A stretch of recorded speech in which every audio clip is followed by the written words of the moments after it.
Are you still a minister? I am. I'm the Minister of Armed Forces within the Defence. Yeah. OK, for now at least. We'll come to that a bit later, perhaps. Has John Healey, though, made the right decision to quit? I think John is an exceptionally hard-working and principled man, and I think he left on that principle. I've worked with him now for 2 years, and he has worked tirelessly to better equip Defence and support the people within it. And do you agree with his assessment that the failure to find the cash that the MOD's been asking for risks leaving the country less safe? Well, I think we live, and I've always said this, 24 years in the Marines, we live in a more geopolitically dangerous time than ever before. And so finding the correct the funding mechanism is absolutely essential. And I think the second also is making sure the Defence Investment Plan is as transformative as it can be. And I think the two need to meet in the middle to provide the right capability, kit and equipment for our armed forces. Well, so what did you think when Number 10 presented you with the sign-off for this deal? I mean, I wasn't in the Defence Investment Plan. I saw it 2 weeks ago. And when I saw it, I wasn't happy with the level of transformation within it, particularly the lessons from Ukraine, uncrewed systems, automation, and pulling those lessons into every section of our armed forces. So I think there's much more work to be done in that space. But then when you match that with the funding settlement as we move to 2030, it isn't enough. And that's quite dangerous at a critical moment in sort of the geopolitical situation that we live. I mean, you're a serving minister talking about a decision made, Number 10 in Treasury, making the country more dangerous. That's extraordinary, isn't it? I think what we need to do with the funding settlement is find innovative ways of finding the right amount of resource to give the kit and equipment to the armed forces. So what, like war bonds, for example? Well, I think we need to explore all of those options, whether it's a Defence Security Resilience Bank, whether it's some of the Treasury mechanisms, whether it's copying what Germany has done, which is, in some cases, as long as the markets could accept it, with other allies, looking at some of the fiscal rules around borrowing for defence. I think we need to really look at this seriously and explore every option. So, yes, so the Chancellor should sort of waive some of the fiscal rules specifically for this defence? Well, we need to very carefully think about that because of the impacts for the markets and bonds, etc. But what I would say is we need to explore every option to ensure that we have the maximum amount of resource for defence and national security as a whole. As we, not only in this very dangerous geopolitical time, but I've been on the record in the next 2 to 3 years, there's every chance we'll be tested. And we can't allow, we can't fail, and we can't allow our men and women on the front line to be under-equipped. Critical at the moment, in the middle of this discussion and the political furore that's going on, is right now, as we speak, there's probably fast jets flying defensive combat air missions in the Middle East with pilots. There are people probably in trenches in Estonia supporting the Estonians, against that threat from Russia. And there will be people at sea all over the world protecting, the freedoms that we enjoy. And they're being put at risk by this government's decision. They will be looking back into the system and wondering what's going on. And I think it's really important, no pun intended, that we steady the ship and do right by them. So when you got that plan from Number 10, when you saw it and it really wasn't fit for purpose, did you think about quitting yourself? Well, when the defence good hesitation there. The defence investment plan as a whole, I haven't been involved in, and I found that very strange, as in the construct of what was in that plan. But I can understand some of the reasons why not, because I can disrupt things every now and again. I wouldn't say alarmed, but I was very concerned that it wasn't necessarily heeding the lessons from Ukraine. Particularly on drones and uncrewed systems, and how cheap systems are replacing large, expensive bits of kit, such as, in some cases, heavy armour, all the way through to major combatant platforms at sea. And I wanted to see more of the new, innovative way of fighting that the Ukrainians are teaching us. Yeah. There are some false lessons from there as well, but some of those lessons pulled into the dip and the very central premise of it, rather than jammed in at the back end with a lower percentage of the funding. I'll come back to some of those innovative things you're talking about, but is it fair to say, you hesitated when I asked if you'd considered quitting, is it fair to say you are currently considering your position? So within the situation, I need to do what is right by the armed forces. And if I don't think that's right, then I will absolutely consider my position. And from my perspective at the moment, we have not closed with this deal. When we have closed with this deal, I will decide my position. Right, so you're putting Number 10 on notice, effectively. If you don't get what you believe is right for the armed forces out of this defence investment plan, you will also follow John Healey out the door. I will decide on my position within the government. I think we need to be really, really clear. There are two things that we need to look at. First is the capability, so the tanks, the ships, the bombs, the bullets that we give to our armed forces, the physical component. And then I've been really clear on one other issue, which isn't talked about, is the moral component. And that's about the Northern Ireland Legacy Act. And until we see changes in those two elements, I will definitely consider my position until they're changed. Number 10 doesn't know you're doing this interview, do they? I'm not sure. I mean, all authority and control has sort of broken down in the government, hasn't it? No, I think, I'll be really clear. From my perspective, Keir Starmer's a good man. I think he's an integral man. I think he's an honest man. I think he's trying his very best in very difficult circumstances. But does he have the authority at the moment? So I'm a junior minister, so my engagement with Number 10 is actually very limited. You know, I work either to John Healey or the Secretary of State for Defence within the department. So my engagement is limited. My view on Number 10 as a whole is it's trying its very best to come to some very complex solutions to difficult problems. Have they offered you the job of Defence Secretary? So I haven't had any offer to date. I'm not expecting an offer. I want to do my job. I want to steady the ship and get on with supporting those people we just talked about on the front line or at sea or in the air that are defending our citizens, our allies and our country. Would you relish the chance of steadying the ship at the top of that department? Well, I think you've got a very difficult problem to deal with. The Defence Investment Plan needs transformed, which is difficult to do, and that means more time. We've already waited a long time for the Defence Investment Plan. The financial piece needs to be settled, and the two of those different elements, piece of the jigsaw, need to connect together to provide the right kit for armed forces within the right settlement, so we can get on with equipping our army off and military, Army, Navy and Air Force off into the next couple of years. Do you think you might get sacked for doing this interview? What will happen? What will happen? I think we've got to a point now. Well, I'm being really honest. I'm often get my head down and keep my head down and get on with doing the job. And I think now we just need to discuss and openly challenge some of the issues that we have, whether that be Northern Ireland legacy all the way through, in particular, to defence investment. And indeed, the plan that has been designed within defence as well, and make sure it's changed and fit for purpose. Well, is the Strategic Defence Review itself fit for purpose? You talked about, needing to do sort of more innovative things like drones, for example, and prioritise them. Is it fit for purpose, or do you need to go back to the drawing board now? Well, my view is what you're seeing in Ukraine is almost like computing power. It's doubling every 2 years. Like the transformation is moving at such a phenomenal pace. And I think some elements of the SDR are already, I wouldn't say out of date, but have been overtaken by events. And it is moving faster than ever before, because innovation moves exceptionally fast when you're in conflict or when you're being challenged, particularly by a hostile state.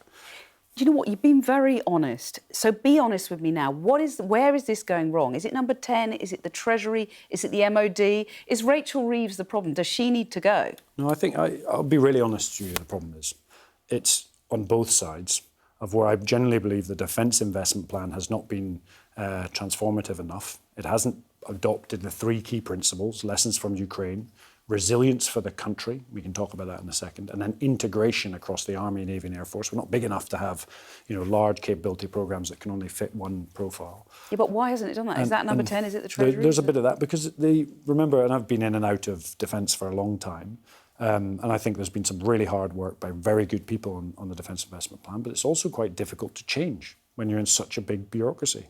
And I think usually that comes from sort of political impetus to sort of move the dial. And I think we've got to change further. We've got to wake people up to the revolution that's taking place in Ukraine and move faster.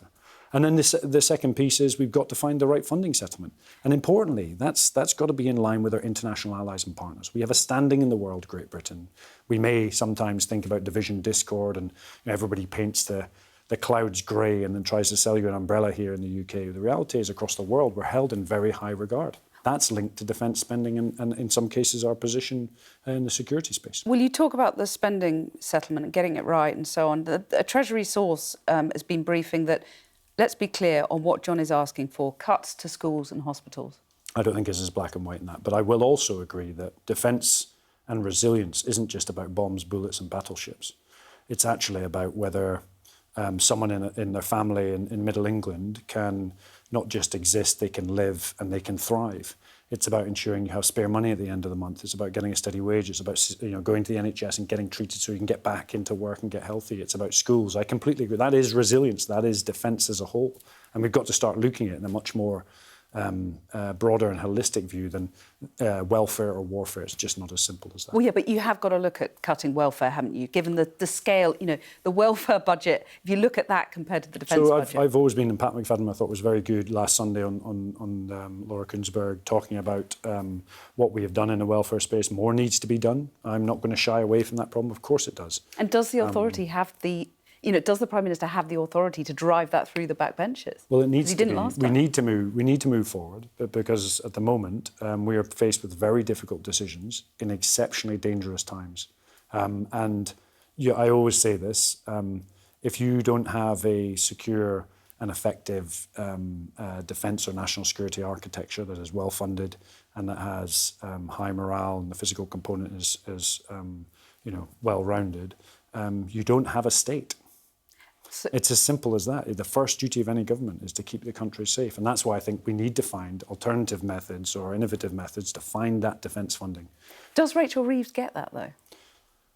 I think Rachel Reeves and John Healey have had multiple discussions. I'm sure Keir Starmer and the three of them have talked, until their ears are bleeding about this subject. The reality is, if you have seen what I've seen over the last probably 10 years, 16 years of my career in particular, and then what I see now as a minister, the world is becoming exceptionally dangerous. We've got to take that very seriously. And I'm not saying 2.68, we've got to jump it right up. We've got to think innovatively about how we find the money to square this circle. And then we've got to challenge defence to make sure that defence investment plan is as transformative as possible, that puts the right kit into the armed forces' hands. But why haven't you done all this already? I mean, it's been 2 years. Well, I haven't been included in the defence investment plan, so I'll be really honest. I saw it 2 weeks ago, and then I've tried to reverse engineer bits onto the side of it, which is, and to be fair, there's been some really good people working on it.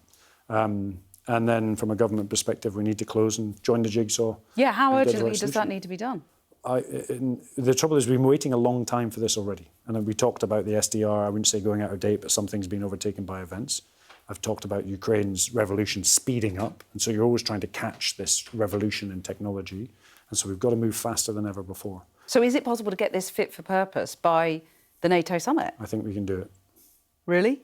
I hope so. It sounds like there's quite a lot of work involved. I think they need to do it. We've got to do it. So do you think it can be done in days? No, weeks. I mean, you're sitting here now. You don't know who your boss is. You don't have a defence secretary. Sort of. So, the reality is the military, while we at the political level continue to, move around, the military system is very stable, very secure. Yeah, but and they'll be working on this at the moment. I mean, we don't know who the defence secretary is. Over 7 hours after John Healey quit. I'm sure there'll be a decision soon. But you don't know who that is right now. I'm sat here talking to you, so I definitely don't know. Right. And you're definitely not throwing your hat in the ring. My view, I'm getting on with my job. But would you like to get on with your job, steadying the ship, as you put it, at the top of that department? I think you're an ambitious man. Well, there's a difference between those that have served, between ambition and service. I don't, as I run through this is not about me. This is about the people that are in the trenches on the ships and in the airplanes around the world defending this country. Ambition, the only reason I would like to be in a position to enact change, the only reason I came into government wasn't for money, power, resource or ambition. It was to make change. What was my and how's that going? What was my aim all about? It was about taking the lessons from Ukraine and making sure they're learnt here into our armed forces. And we've achieved a bit of that, but not as much as I would have liked. OK, so sitting here now, what do you think our allies make of this shambles? Well, I think as our allies look in, I always say this, we often think very negatively of the UK. I think actually across the world we're seen as a pretty powerful and influential nation. I think this is an internal political machination that will be sorted out in hours and days rather than weeks, months and years. Right. And Putin, what do you think he makes of it? Well, I think those in Moscow will be looking in with probably glee at some of the stuff that's going on. How hard did John Healey fight? Just give us a sense of what was going on behind the scenes, how hard he pushed for this settlement to be I think this fight has been going on for months. I'm in charge of operations and policy, so I've been focused on the operations and policy part of the department. But on the peripheries, you could see a huge amount of energy going into this fight. The problem is the word around fight. It shouldn't be fight. It should be a collective agreement on where our resources need to be put to best effect. And from my perspective, in this case, we need to find a solution to this as quickly as feasibly possible. Do you think John Healey would make a good Prime Minister? So from my perspective, there's lots of people running around talking about Prime Minister, this, that and the other. I think anyone who wants a job probably doesn't understand the difficulties of that job, both personally and professionally, and the complexities of doing it. I've worked with various Prime Ministers in and out from my military career, and everyone has had an exceptionally tough time. It's the hardest job in the country. But people are talking about him as a potential caretaker candidate, perhaps even more. Knowing the man as you do, does he have the qualities you need? Well, first of all, caretakers look after empty football stadiums and empty schools. They do a fantastic job, by the way. So I don't think we should be describing anyone as a caretaker Prime Minister. That's the last thing we need. We need a Prime Minister that can lead from the front, make the courageously difficult decisions and move this country forward. Does he have those leadership qualities, though? John's a good man. Yeah. He's a good leader? He's a good man. And, there's lots of people out there talking about leadership and well, including yourself. Themselves. People are suggesting you could be a leader. I've always been clear on this, that anyone who wants that job doesn't understand the totality of it. You're not ruling it out, though, are you? The only thing I have ever said is if someone fires a starting gun, I'm not scared of gunfire. Well, someone has fired the starting gun. Well, Wes Streeting has. They haven't done a leadership challenge yet. OK. Well, that's the Andy Burnham answer. Is this the beginning of your leadership pitch? No, this is my beginning of trying to sort out some of the problems that we have, both in defence and cross-government, to find a financial settlement that's fit for purpose and a defence investment plan that has learnt the lessons from Ukraine and gives the best capability to both our armed forces and, importantly, allows us to dock into our allies and partners to defend the country. Just standing back, one of Keir Starmer's biggest allies has quit today. He was so loyal, John Healey. And the fact that he's quit, and with such a devastating resignation letter, the international repercussions of all of this, where does this leave the Prime Minister's authority, in your view? So I think the Prime Minister needs to do everything he can to steady this ship around finance and then around capability for defence. Can he do it? I think he can do it, and he needs to do it quickly. But I know they will be working very hard in Number 10 and across defence to make sure that happens. And as I said, I'll sort of finish where I started. Geopolitically, we're in an exceptionally dangerous period of time. A lot of the conflicts overseas are actually affecting people's pockets, the money in their pockets back here in the UK. Sometimes you don't necessarily know it, but £15 billion worth of cyber attacks just here in the UK alone. There's an influence battle going on, sponsored by hostile states. And we've seen a 30% increase in Russian activity, both surface and subsurface, off our coasts. And so this is a dangerous time. We have war in Ukraine that's caused 1.5 million casualties. That's more casualties than America took in the entire Second World War. And when you add that in with the Straits of Hormuz and the impact economically that is yet to hit us, we have headwinds coming, and we need really strong leadership to punch through that and make sure this country is safe and secure and everyone can not just exist but live and thrive. So Keir Starmer's really got days to show he's got what it takes. Let's watch this space. Well, we certainly will. Al Carns, it's pretty unusual to have you in the studio when, I know you haven't got permission to do this, so who knows what's going to happen next. I should ask you really to check your phone and see what Number 10 is saying. But I really appreciate you coming in and sharing that with us. It's an important discussion at an important time. Thank you. Thank you.